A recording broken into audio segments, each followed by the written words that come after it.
Welcome to all of you for this key event of the New York Encounter, presenting the book of Luigi Giussani on the religious sense. In our culture, I think this is an extraordinarily important event. Our culture, as all of you know, American culture goes back to the Puritan beginnings in New England. One of the key figures in Puritanism was Francis Bacon, who in some way is the inventor of the scientific revolution, together with Descartes. Bacon's project was a very simple one. He proposed a new science of nature that would serve the interests of our power over nature. That is, nature seen as raw material that we can use to better human life. It's interesting, Pope Benedict in Spe Salvi, paragraph 16 and 17, it's really worth looking at that text, gives a deep analysis of how Bacon stands at the origin of the modern project. Ever since then,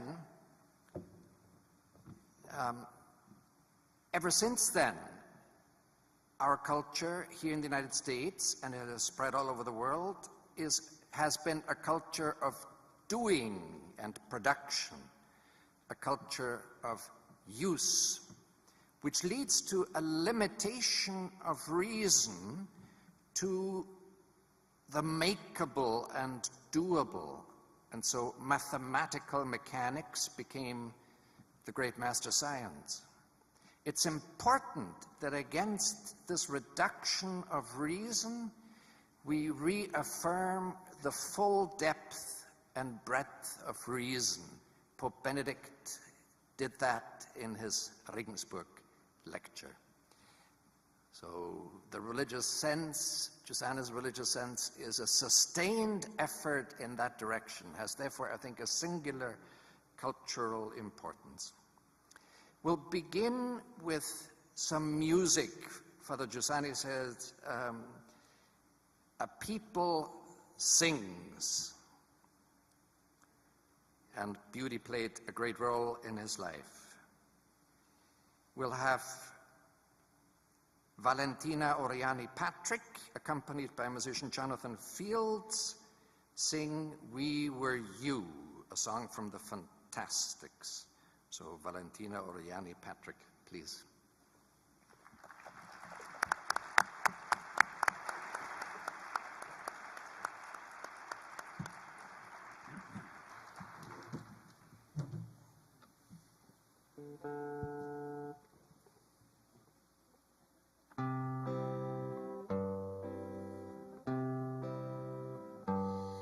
When the moon was young, when the month was May, when the stage was hung for my holiday, I saw shining lights, but I never knew they were you, they were you, they were you.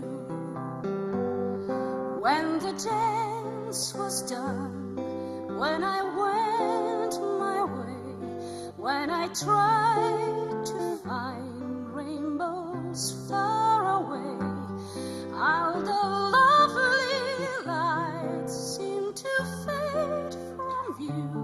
They were you, they were you, they were you. Without you near me, I can't see. When you're near me, wonderful things come to be. Every secret prayer, every fancy free, everything I did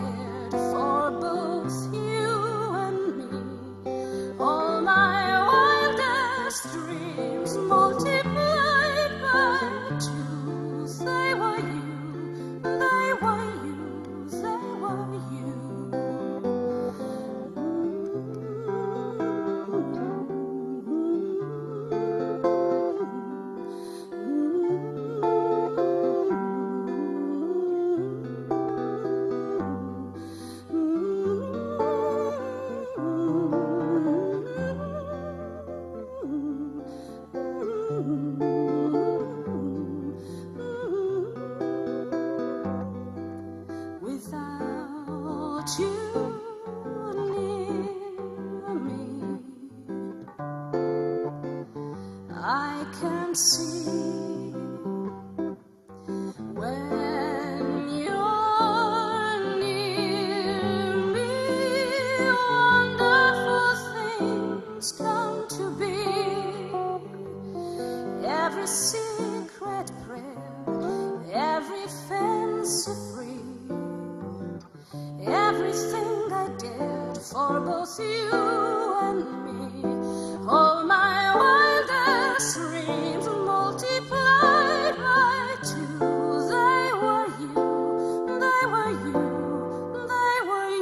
They were you. They were you. They were you.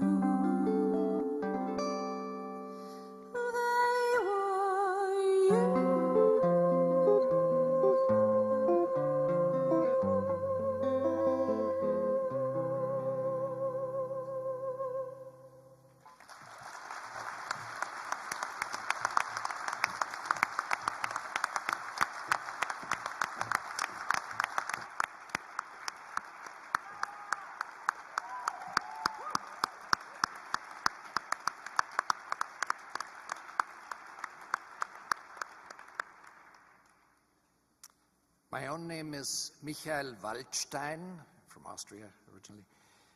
I met Cardinal O'Malley for the first time in Ave Maria a few months ago when he was there for a visit, and was very impressed with the sermon.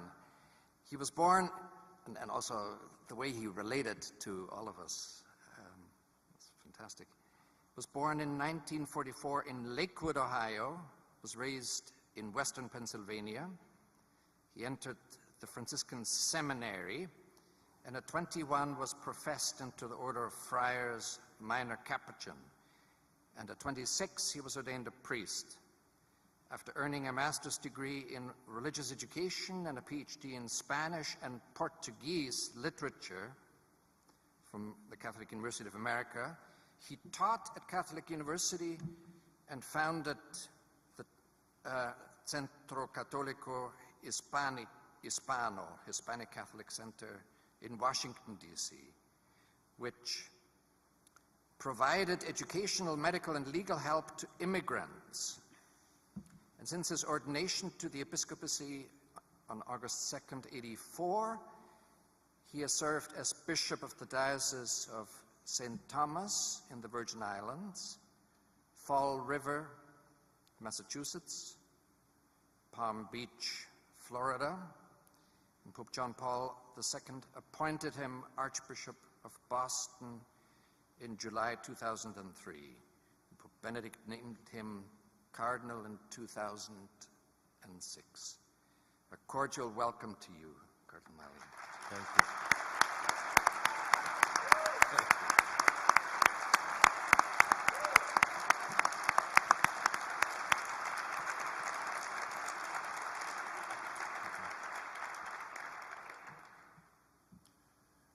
Thank you very much, Professor Waldstein.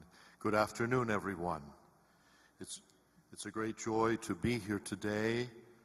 I have a great affection for communion liberation, and we are blessed in Boston not only to have the Patriots as our team,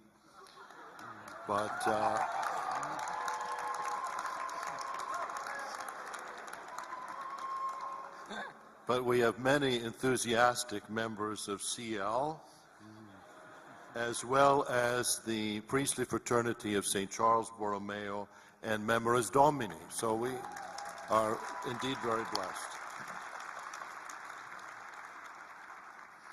And I'm very honored to be invited here today to share in this panel about Father Giussani's book, Religious Sense. And luckily, we have Professor Waldstein and Father Carrón here to correct any mistakes that I'll make. That's why they put me on first, you see.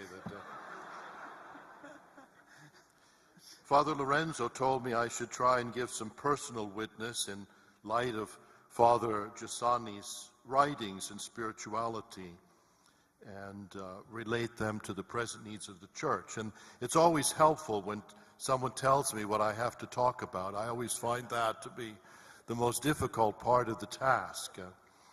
I often share with people when I was giving my first sermon, I was so nervous. I was a prison chaplain, and I didn't know what I was going to talk about, and I'd never given a sermon before, and I took the book out, How to Write a Sermon. It said, speak into the horizons of your congregation. And I had this inspiration. I decided I'd talk about great escapes in the Bible.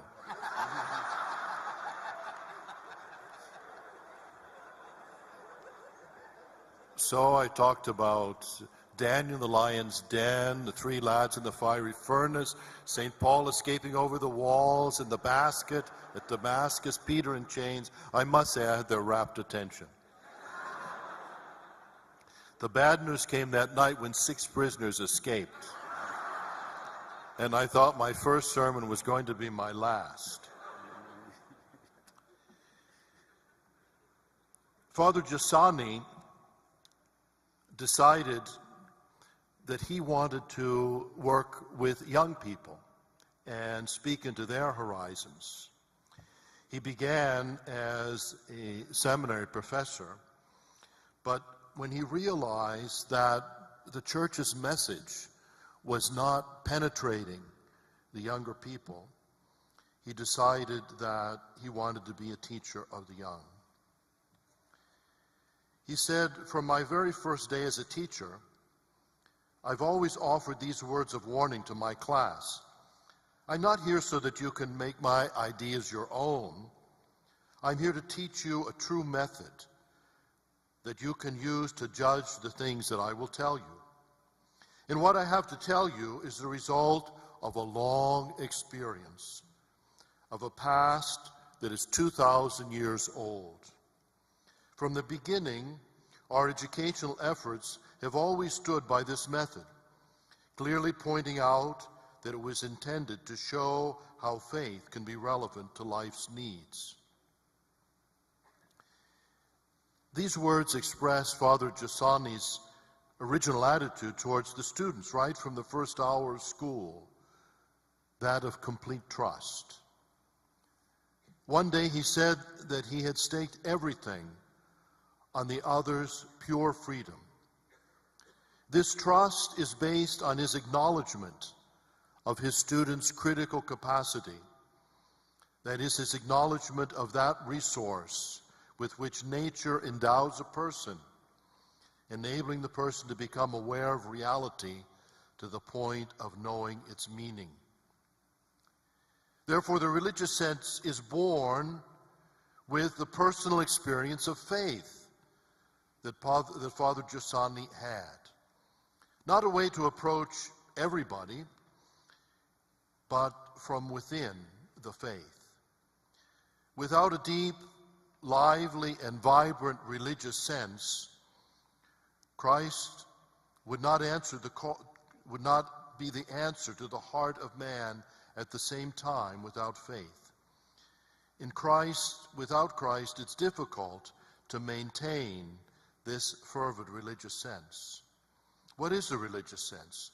Father Giussani defines in chapter 5 that it is the very nature of being human, the heart of human beings, that express itself with questions such as, what is the ultimate meaning of existence? Why is there pain, death, and why in the end is life worth living? Or from another point of view, what does reality consist of, and what's it made of? Father Giussani concludes in chapter 5 by saying, only the hypothesis of God, only the affirmation of the mystery as a reality existing beyond our capacity to fathom entirely, only this hypothesis corresponds to the human being's original structure.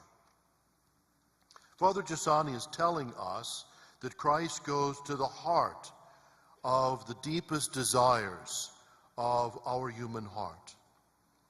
I often share the story of my own vocation that I trace to an episode in my childhood.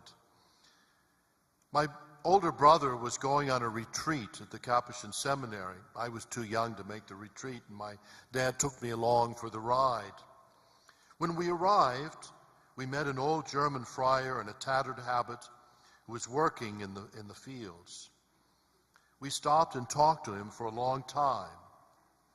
On the way home, my dad said, "That friar is the happiest man in the world." I instinctively knew that what my father said was true. The friar didn't have a beautiful wife, nice clothes, or a big car, but he was filled with peace and goodness. And I thought to myself, I'd like to be happy like that friar. And years later, I joined the community there, and that same friar, Father Bede, became my confessor. We need someone that's a father to us, someone that will educate us, like my dad pointing out that friar and interpreting his life for me. Father Giussani and his education made him a father for so many in the church. We need people like him to be able to understand ourselves. To live life for what our heart promises becomes a constant adventure. I feel so privileged that I was allowed to live among the poor at the Centro Católico in Washington. It was seldom heat or hot water. The cockroaches were the size of rats, and the rats were the size of cats. There were always gunfights in the building where we lived. So one day I gathered all the tenants in the lobby for a disarmament summit. I put a table in the center of the room and asked everyone to hand their guns over. One old grandmother wearing a little bonnet opened her purse and produced a huge pistol. She waved it under my nose and said, "You're a priest. No one's going to do anything to you, but me, I'm keeping my gun."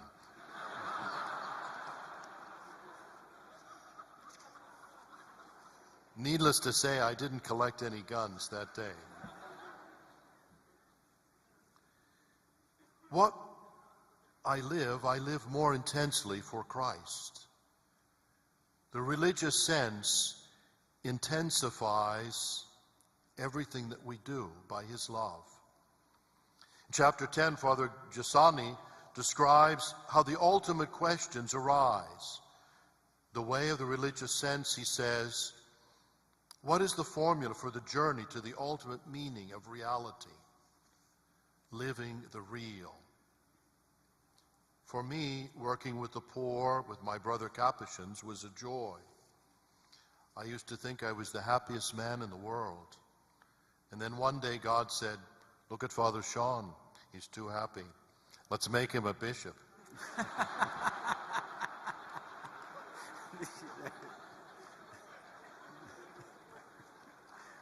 When they told me I was made a bishop,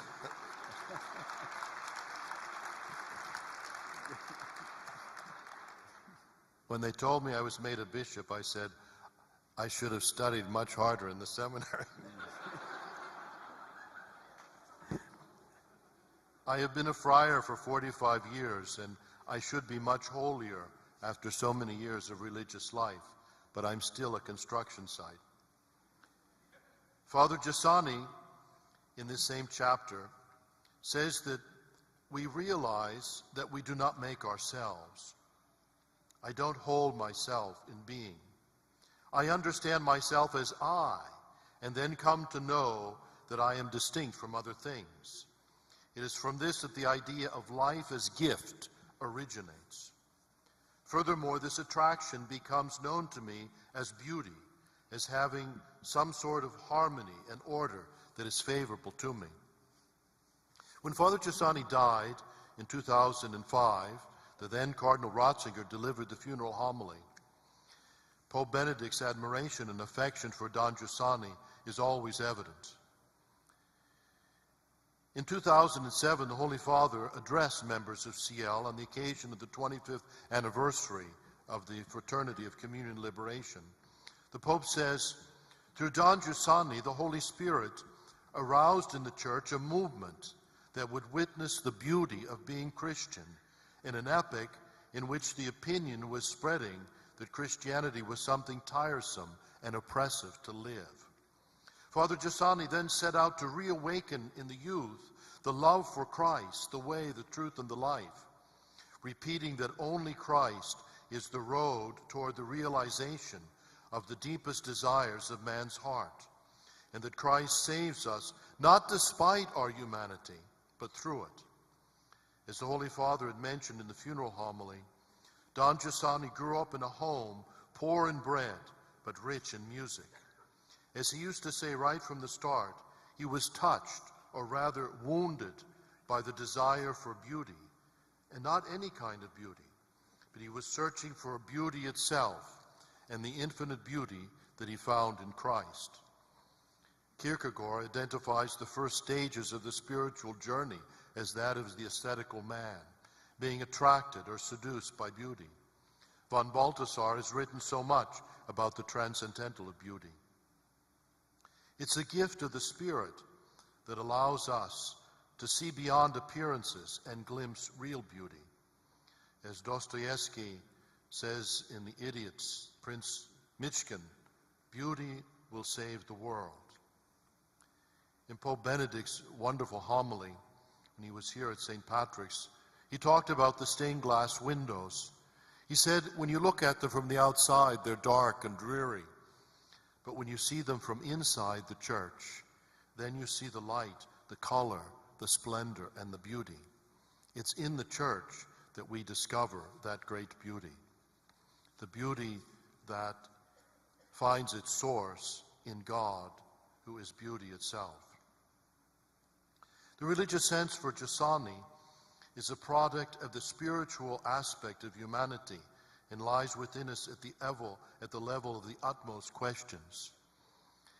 All of the Gospels recount for us the story of the rich young man, a man who was asking the right questions. He wanted to know the meaning of life, salvation, and he was asking the right person. He asked the Lord. And when the Lord told him that he should live the commandments and sell his goods and give them to the poor, we're told that he went away sad. But one of the Gospels recounts how Jesus was looking at him with love. I can almost imagine that man averting his gaze, because if he had realized how much the Lord loved him, he would gladly have made whatever sacrifice to follow him. I'm sure that Father Giussani would have chased that man down the street to tell him to come back.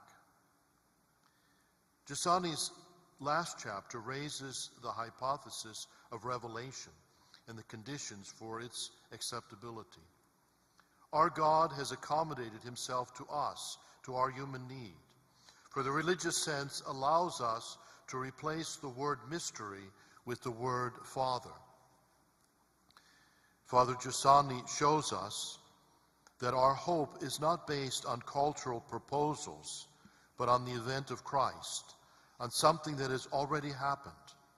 Evangelization is to give witness to the verifiable fact that this event can and still does happen today, because it has happened to us as something unforeseen, something amazing, something that surprises us, something that is not the result of our efforts or our particular ethical or spiritual predispositions. It is this that gives rise to concern, because an event has touched our human heart and changed us and given us a new vision of life that we must share with others. May Father Giussani's insights continue to inspire young people to embrace a life of discipleship and find in the religious sense a path that leads to the mystery of God's transforming love. We are not orphans. We have a loving Father who has sent us Christ to teach us how to love, and Father Giussani to teach us about Christ. God bless you.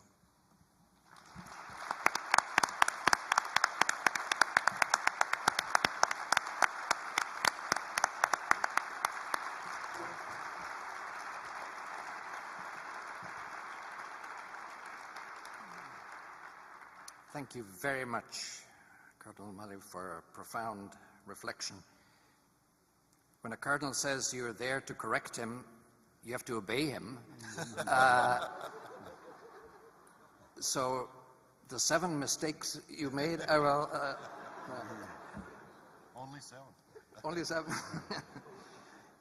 Let me just underline a point the Cardinal made, namely, in this situation in our culture where we find ourselves with a reduced reason, a reason that doesn't expect anything new except progress produced by us.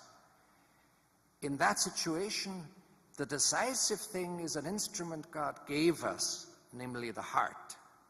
The heart understood not just as emotion, but the heart understood as love, as intelligence, as recognition of beauty, as a great openness. That's a key concept. To take our own heart really seriously as an instrument for discovering reality is a fundamental point of departure.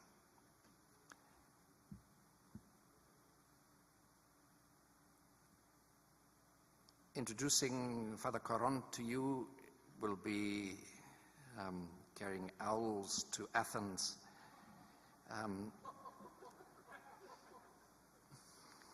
Athena, the symbol of Athena is an owl. So. Coals to Newcastle is another.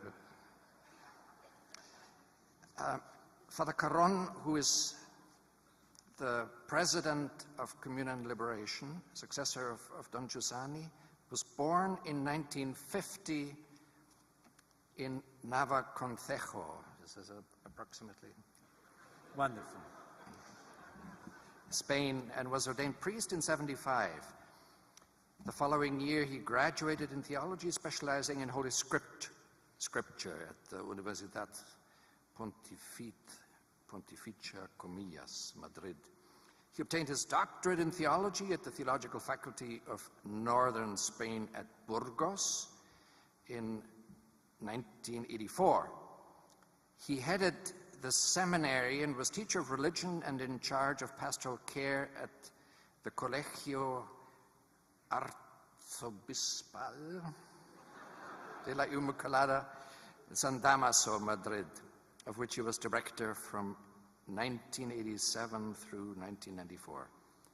He was director of the Spanish edition of the International Review Communio, founded by Balthasar and Professor Ratzinger at that point together, of the Review Estudios Bíblicos, and the Library of the San Damaso Theological Faculty, Madrid, of San Damaso Institute of Religious Sciences, linked to the faculty. In September 2004, he moved to Milan, called by Father Giussani, who is the founder of Communion Liberation, to share his responsibility in leading the whole movement. And on March 19, 2005, he was named president of the Fraternity of Communion Liberation as successor Father Giussani, who had died on February 22nd. Since the academic year 2004-2005, he has been lecturer in Introduction to Theology at the Università Cattolica del Sacro Cuore in Milan. He participated in the Bishop of Synod, the Synod of Bishops in Rome, by special appointment of the Holy Father, the Synod on Scripture. If I can add a brief personal testimony, the years since Father Carrón has been responsible for the movement have been years of special growth for me because of a deep continuity with Father Giussani and at the same time a great clarity and intensity of thought. The path, the steps to be taken have been, to me, extremely helpful. So it's with that joy that I welcome you, Father Carrón.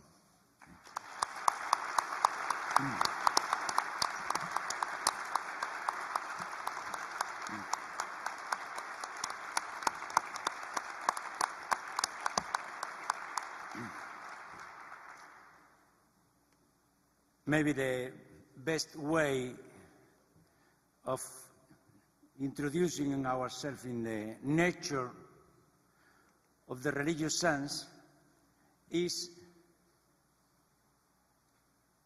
to follow Giussani in the method of beauty which Cardinal O'Malley speaks about a month ago.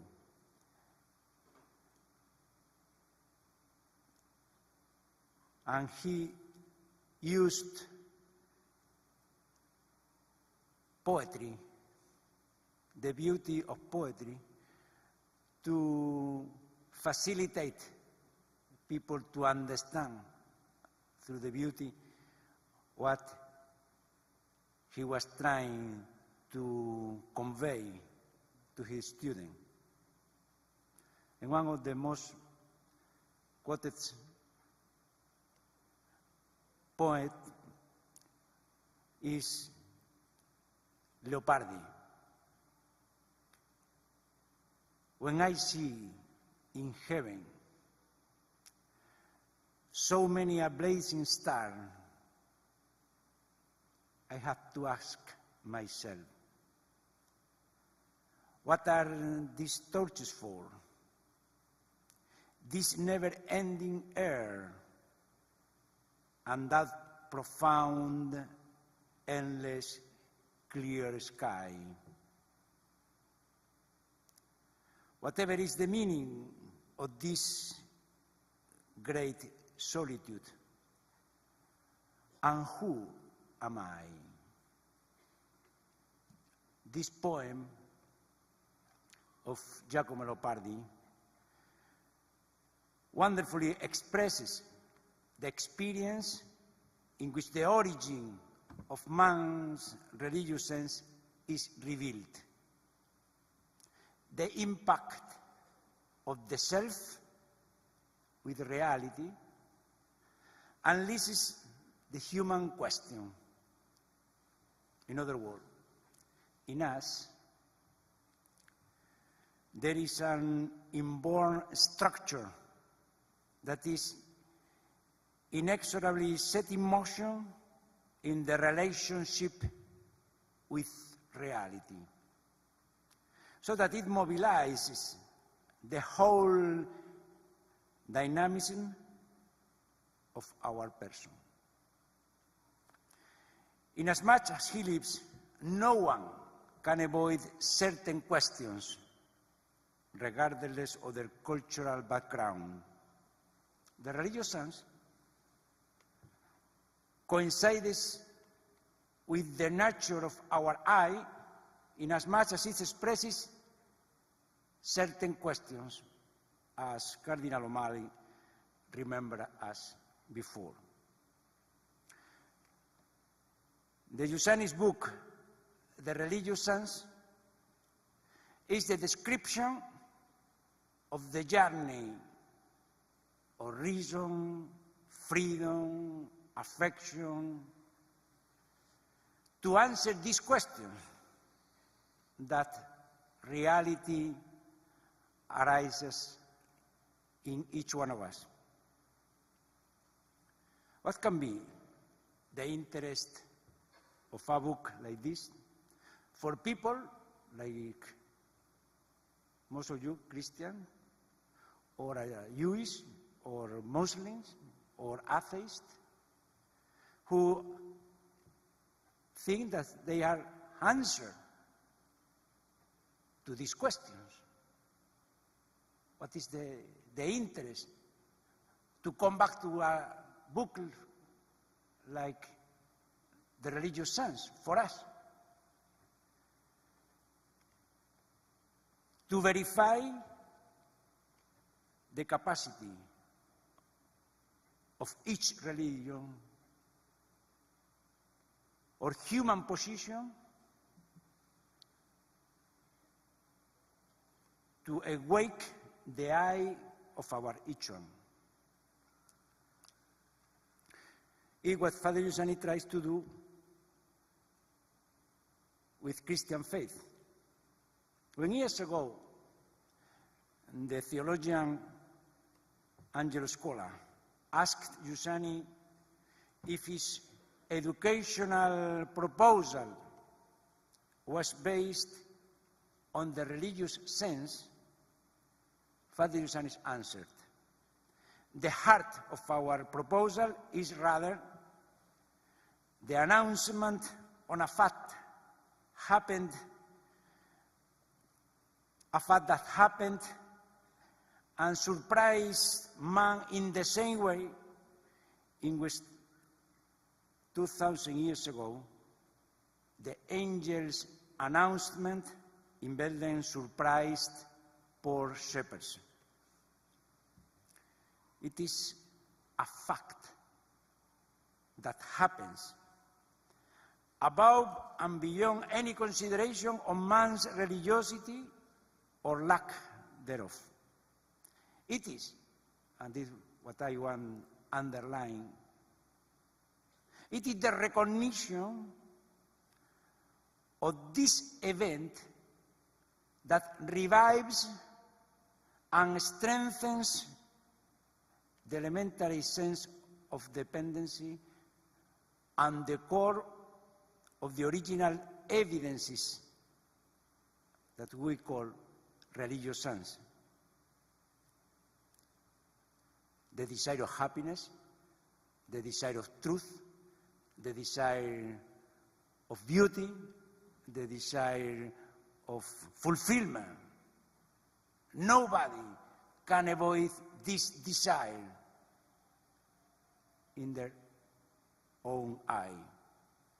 The verification of Christian claim, for Giussani, is the capacity of Christ to revive or strengthen the original evidence of this desire, the happiness, justice, beauty of fulfillment.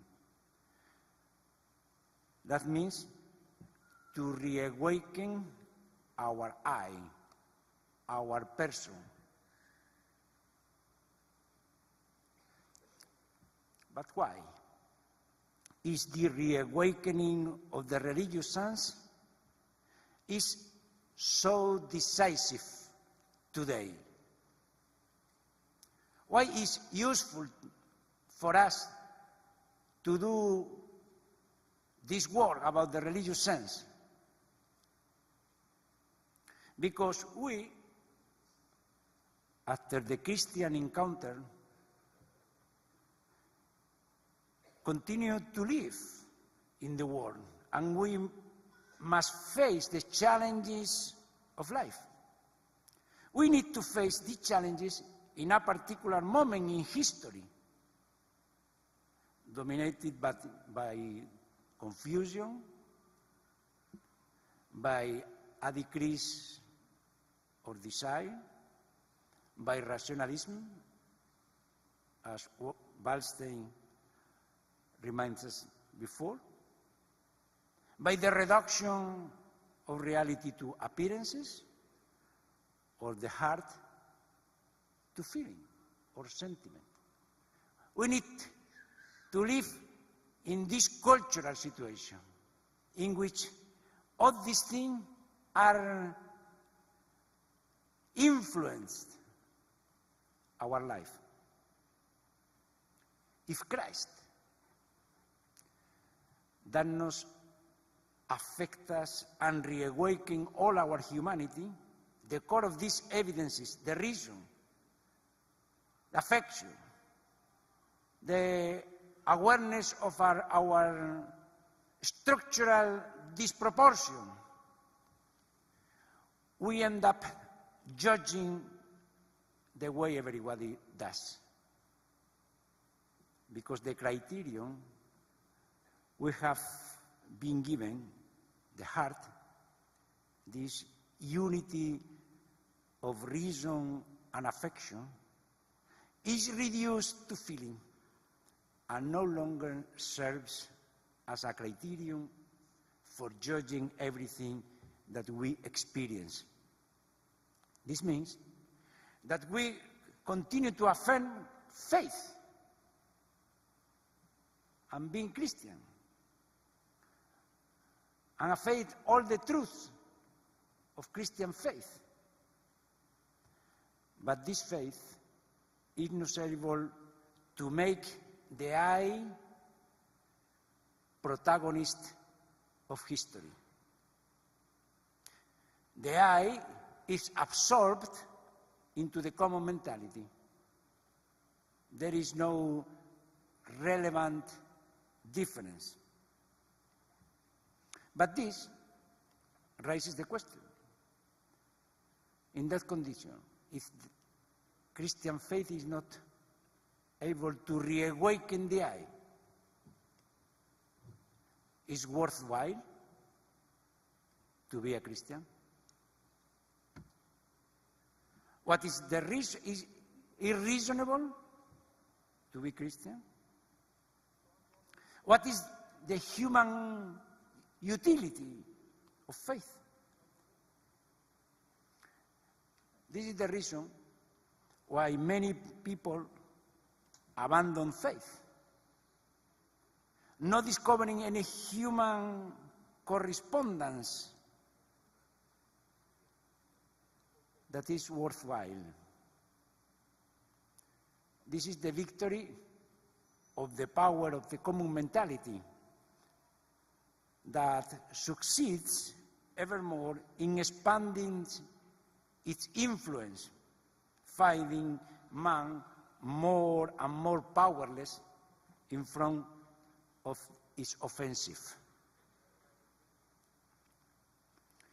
It is as if the power, said Giussani decades ago, that is to say, the common mentality has forced our educators, including parents, to alter the simplicity of our nature, our evidences, said Giussani before, from childhood. Therefore, we need to recover the simplicity of our nature. The school of community or the religious science is nothing other than an invitation and a provocation to recover the simplicity and authenticity of our nature. If this is the influence of the power, who will deliver us from this condition? If we are so powerfully influenced by this mentality, how can we get out of this situation? Christ clarifies the religious sense, inviting us to identify with John's Gospel. Father Giussani describes how this fact that started to reawaken the I happened in a moment of history. And I invite you to identify with those first disciples who met Jesus, in order that you can identify the way that the mystery has chosen to answer to our needs.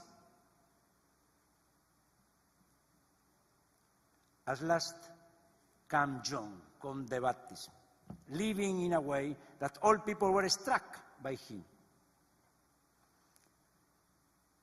One day, John and Andrew, who were there for the first time,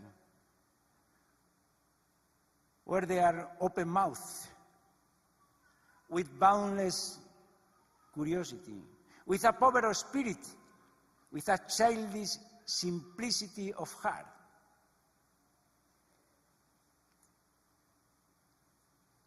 All of a sudden, John the Baptist identified Jesus. This is the Lamb of God.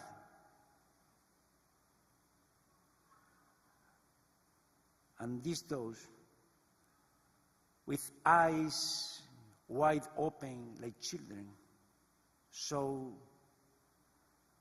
that Baptist's eyes were looking at a man who was going away. So, instantly they started to follow him. He turned around and asked them, "What do you want?" "Master," they replied, "where do you live?" "Come and see." And they went and saw where he lived and stayed the whole day with him. We can easily identify ourselves with those two sitting there, so fitting, so resounding. They didn't understand. They were simply captivated, drawn in, overwhelmed by what he said. They watched him speaking. All his person was attracted by this man. All their eye was drawn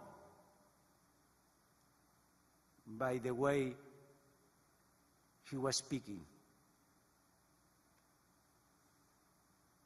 Because it is watching that some men realized that there was among them something unmistakable, a presence different, not incomprehensible, but yet so invasive.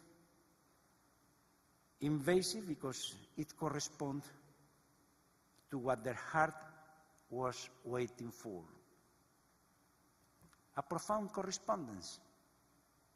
Little by little, if going Giussani describing this scene, as the words came to them, and their eyes full of wonder and admiration penetrated that man, they felt themselves changing. They felt that things were changing. The meaning of the thing changed. The echo of the thing changed. And the account doesn't end here, because Giussani imagine John and Andrew as they went home after the meeting with Christ. And when they went home that evening, as the day came to an end,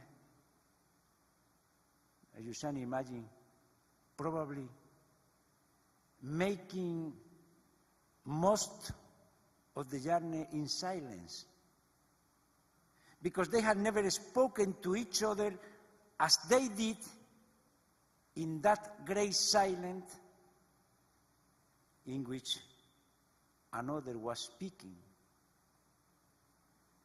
in which he went on speaking and re-echoing within them. When they reached home, Andrew's wife saw him and said, "What's happened to you, Andrew?" And the children too looked at their father, astonished. Andrew was himself, but more than himself. He was changed. He was himself, but he was different. And when she asked him what's happened, he embraced her. Andrew embraced his wife and kissed his children.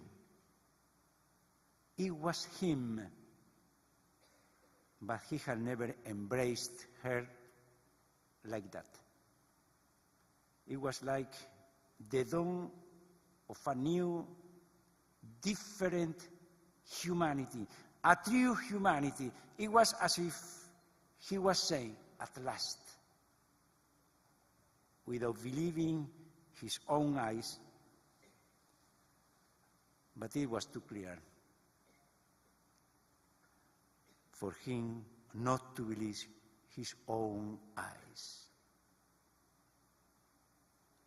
This scene describes better than 1,000 words how man's religious sense was clarified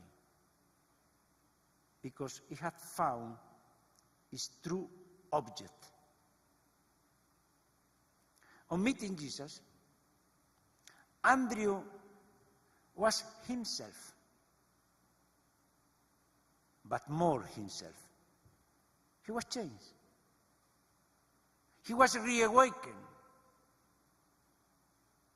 He finally became himself. For the object of the religious sense is ultimately the unfathomable mystery. So it is understandable the man should think of it in such a way as to have 1,000 thoughts. Every one of us had an idea, an image of how can we reach this fulfillment. Every man in the world has an idea, thousands of thoughts. But the truth is one. And it is impossible for man to reach it. So, the mystery became a human fact. Became a man who moved with his legs, who ate with his mouth, who wept with his eyes, and who died. This is the true object of the religious sense.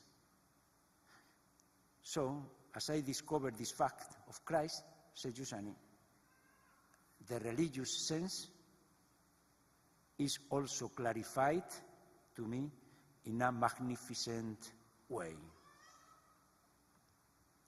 It's so true that the Roman rhetorician Marius Victorinus, as he publicly announced his conversion to everybody, put it succinctly when he said, "When I met Christ, I discovered myself man."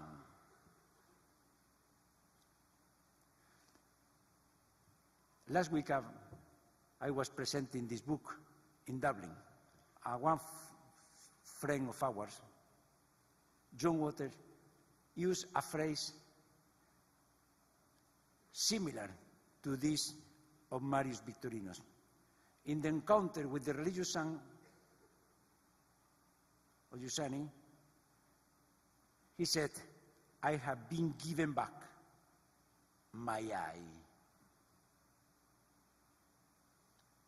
When a person encounters the object of the religious and can recognize immediately, because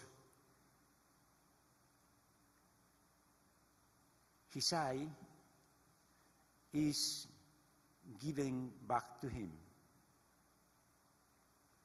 For this reason, Christ can educate the religious sense. Precisely because Christ reveals and clarifies man's religious sense, he can also educate it. God's aim in becoming man is that of educating man in the religious sense, because the religious sense is man's exact point of departure for traveling towards destiny in the best way. It is called salvation, not in the definitive meanings of the word, but in the operative meaning of the word.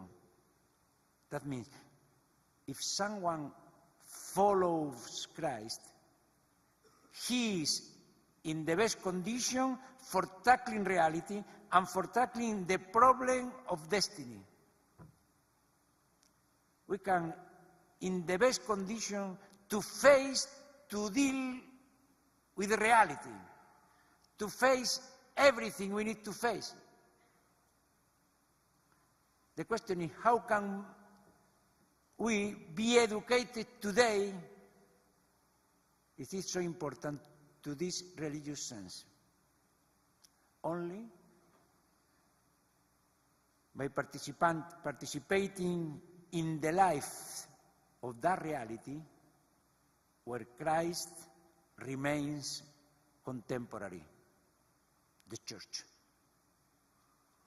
The church's function, says Giussani, on the world is implicit in an awareness that this is the protection of Christ. This means that this has the same function as Jesus in history, which is to educate all men and women to the religious sense, precisely in order to be safe, to save them. In this context, religious sense or religiosity means man's exact position toward his own destiny in terms of consciousness and his attempt to live it in practical terms. This shows the need for the mystery to go on being present in history. Without the Christ present in history, it would be impossible for us to get out of this confusion, of this reduction of reason, of this confusion to feeling of the heart. For if Christ does not remain contemporaneous, if he does not go on challenging man, reawakening constantly, challenging again and again as a irreducible presence, if Christ is not something real among us, man returns to being irremediable alone. And we all know how far we can fall if he is alone. How can we free ourselves from this inexorable decay, for this decrease of our reason, of our desire, of our interest for life? My last point, only Christ can save the religious sense. Although the encounter with Christ has reawakened our eye, has reopened our reason according to its real nature, has moved all our affection.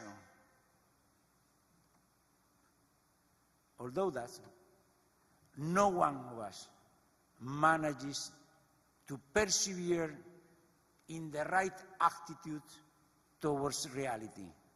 No one is able to become in this position for a long time. So, the only answer to our frailty is really to remain in his presence. The historical situation in which we find ourselves today is, in this sense, a true challenge, even for Christianity, which is forced to show the truth of its claim that it answers the needs of man. Not just any version of Christianity will be capable of reawakening man's humanity.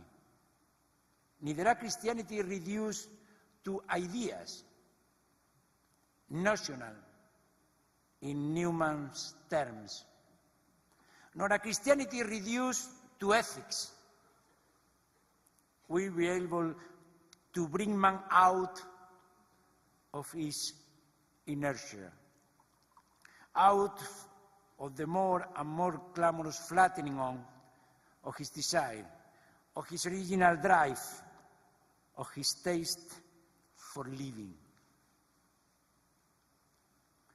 The authenticity of Christianity will be documented by its capacity continually to reawaken humanity. And this is the challenge for every religion and for every position. It's not only for Christian faith. Only Christianity, a Christianity that preserves its original nature, its unmistakable traits of a contemporaneous historical presence, the contemporaneity of Christ, can answer man's real need, and is therefore able to save the religious sense, this openness, this desire with all its energy, this capacity of being interested in reality, this capacity of being present in all what we have to do. This man who is really alive. The Christian announcement submits itself to this proof, to the tribunal of human experience. If something happens in the man who accepts to belong to Christ in the church, something that he could not achieve by his own powers, for instance, an unthinkable fulfillment of humanity in all its fundamental dimensions of reason, freedom, desire, then Christianity will reveal itself as credible and its claim as verifiable.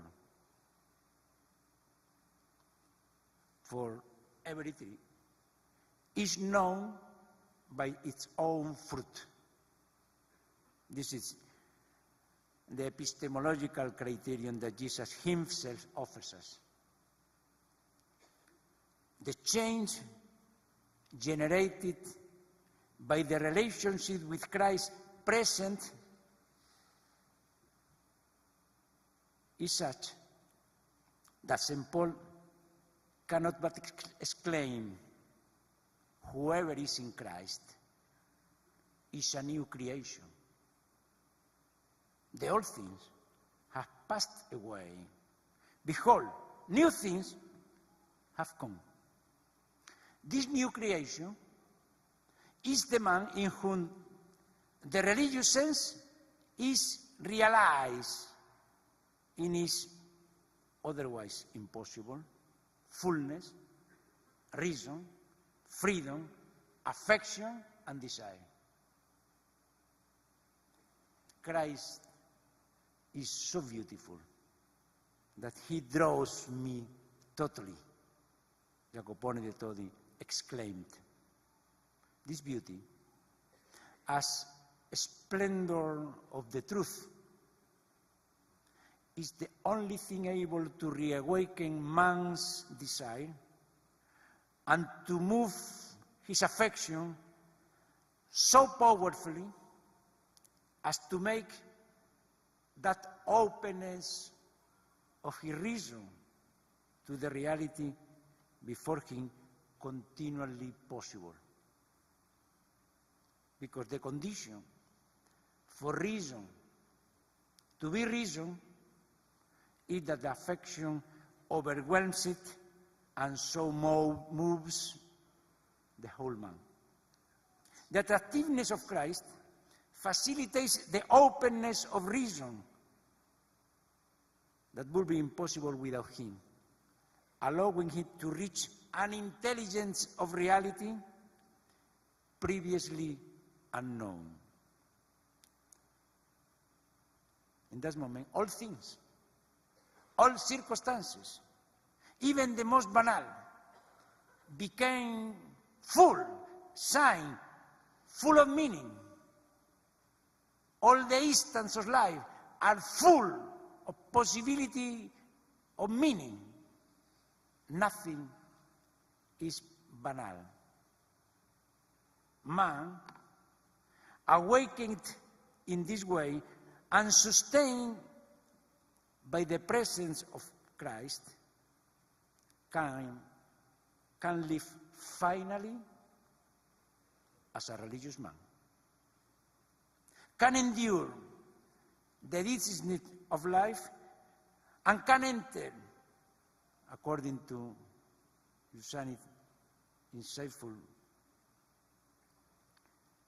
thought, can enter any situation whatsoever, illness, job, difficulties, profoundly tranquil, with a promise of peace and joy. Christ's contemporaneity thus reveals itself as indispensable for living the religious sense fully. That is to say, for having the right attitude before reality, that of total openness. If, on the contrary, Christ is not lived as contemporaneous, the consequences are not long in coming. The lack of experience of Christ's contemporaneity throws us back to the situation before the Christian encounter. And even though we keep talking of Christ, we reduce him de facto to one of the many variants of the religious sense.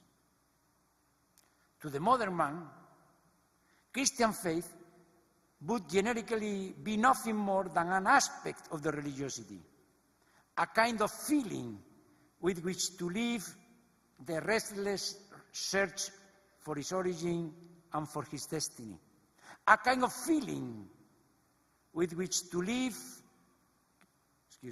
which are precisely the most appealing element of every religion. All modern consciousness is bent on uprooting the hypothesis of Christian faith from man, and on reducing faith to the dynamic of the religious sense and to the concept of religiosity. This confusion, unfortunately, also penetrates the mentality of the Christian people, and we know very well.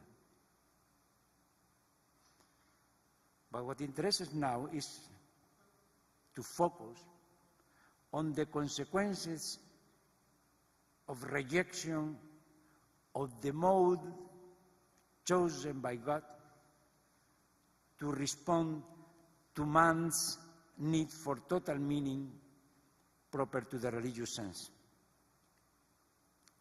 without the recognition of the mystery present, night advances. Confusion advances. And the level of freedom, rebellion advances. Or disappointment so fills up the measure that is as if we were not expecting anything. We doesn't expect anything.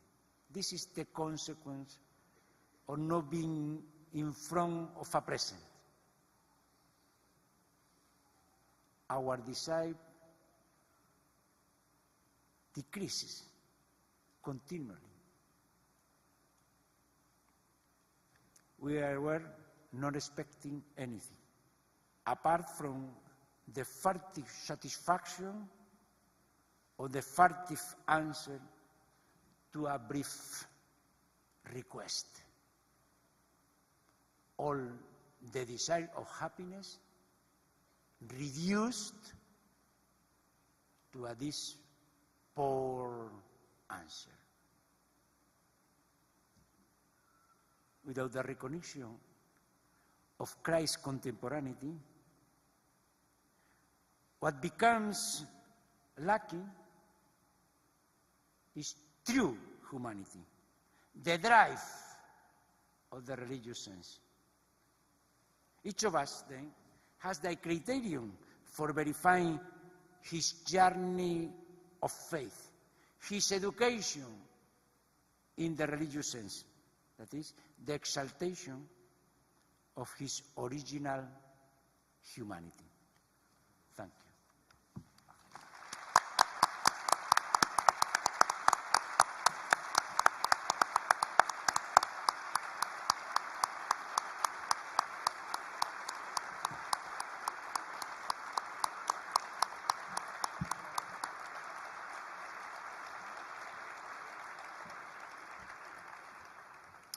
Thank you for this deeply stirring talk. One of the most characteristic theses of our culture is the distinction between facts and values. Hume, following Bacon and then Kant, cemented that into our culture. The idea being that what you know seriously are the facts through science, and science is value-free. Values are something we bring to the facts that are in themselves neutral. You see what a profoundly different vision the religious sense offers to that. A way into the inner beauty and goodness of our life itself. In listening to the two talks, it seemed to me that the Christmas preface of the Roman liturgy, which plays such a key role in the first volume of Balthasar's book on glory, is a perfect expression of what both of you have been saying. The preface says, because by the mysterium, the sacrament, the mystery of the incarnate Word, a new light of your glory has shone into the eyes of our mind, so that while we visibly see God present in our experience through the sacramental sign, we are drawn by Him, by this visible God, to a love of invisible things. That was the Christmas preface. Thank you very much for a profound talk.